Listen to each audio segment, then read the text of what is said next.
എല്ലാവർക്കും നമസ്കാരം. മെക്സ് സ്റ്റുഡിയോയിലേക്ക് സ്വാഗതം.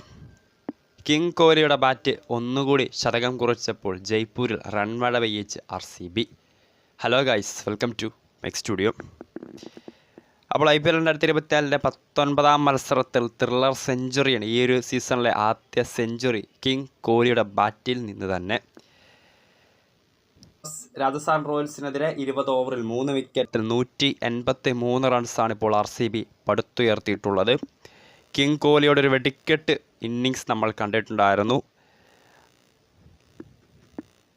72 പന്ത് നേരിട്ട കോഹ്ലി 12 ഫോറും 4 സിക്സും ഉൾപ്പെടെ 156 സ്ട്രൈക്ക് റേറ്റിലാണ് പുറത്താവാതെ 113 റൺസ് എടുത്തത്. ഒപ്പം ഓപ്പണിങ്ങിൽ ക്യാപ്റ്റൻ ഫാഫ് ഡുപ്ലസിയുടെ ഒരു ഫോമിലേക്കുള്ള തിരിച്ചുവരവ് കണ്ടിട്ടുണ്ടായിരുന്നു. ഓപ്പണിങ്ങിൽ ഡുപ്ലസിക്കൊപ്പം ഒരു സെഞ്ചുറി പാർട്ട്ണർഷിപ്പ് തേക്കാനും വിരാട് കോഹ്ലിക്ക് സാധിച്ചിട്ടുണ്ടായിരുന്നു. ഡുപ്ലസി 33 പന്തിൽ 2 ഫോറും 2 സിക്സും ഉൾപ്പെടെ 44 റൺസ് എടുത്ത് ചഹലിൻ്റെ പന്തിൽ ജോസ് ബട്ട്ലർക്ക് ക്യാച്ച് നൽകിയാണ് പുറത്തായത്.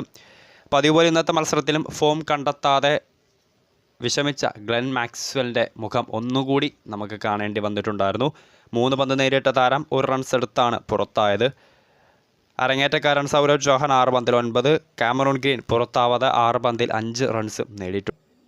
റോയൽ ചലഞ്ചേഴ്സ് ബാംഗ്ലൂർ കൂറ്റൻ സ്കോർ തന്നെയാണ് ജയ്പൂർ കുറിച്ചിട്ടുള്ളത്. ടോസ് നഷ്ടപ്പെട്ട് ബാറ്റിങ്ങിന് ഇറങ്ങിയ അല്ലെങ്കിൽ ടോസ് നേടിയ RR ക്യാപ്റ്റൻ സഞ്ജു സാംസന്റെ പാടെ തെറ്റിച്ച ഒരു ബാറ്റിംഗ് പ്രകടനമായിരുന്നു RCB താരങ്ങൾ, എസ്പെഷ്യലി ഓപ്പണർമാരായ കോഹ്ലിയും ഫാഫ് ഡുപ്ലസിയും ക്രീസിൽ കാഴ്ചവെച്ചത്. 20 ഓവറിൽ 183 റൺസാണ് RCB നേടിയിട്ടുള്ളത്. രാജസ്ഥാൻ്റെ ബോളിംഗ് ലൈനപ്പിലേക്ക് വരികയാണെങ്കിൽ ട്രെൻ ബോൾട്ട് 3 ഓവറിൽ 30 റൺസ് വഴങ്ങിയിട്ടുണ്ട്. നാന്ദ്ര പർക്കർ 4 ഓവറിൽ 33 റൺസ് വഴങ്ങി 1 വിക്കറ്റ് നേടിയിട്ടുണ്ട്. രവിചന്ദ്രൻ അശ്വിൻ, ആവേശ് ഖാൻ, റിയാൻ പരാഗ് എന്നിവർക്ക് വിക്കറ്റൊന്നും ലഭിച്ചിട്ടില്ല. 4 ഓവറിൽ 34 റൺസ് മാത്രമാണ് 2 വിക്കറ്റ് നേടിയ യുസ്വേന്ദ്ര ചഹലാണ് രാജസ്ഥാൻ്റെ ബൗളിംഗ് അല്പമെങ്കിലും മികച്ച് നിന്നത്.